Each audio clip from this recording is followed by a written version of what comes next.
Hello guys, welcome back to my YouTube channel Enable Website Design.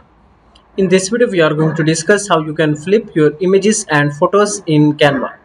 So first of all I can go here and type canva.com. After that you can easily upload images and photos from here. So let me select the photo for just demo, and after that click here use inner design. Then select one of the option custom size. So then after that again click here create a new design.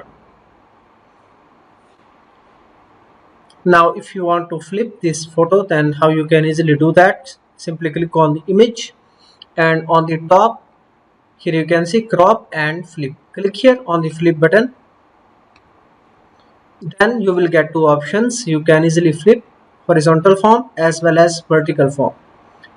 So let me show you what is vertical. Here you can see it has moved the image in down size, and if you want to flip it in horizontal form, then you can click on this button. Then image is flipped. So after that you can go here, then click on share button, scroll down, and you can easily download this image in any of the desired format.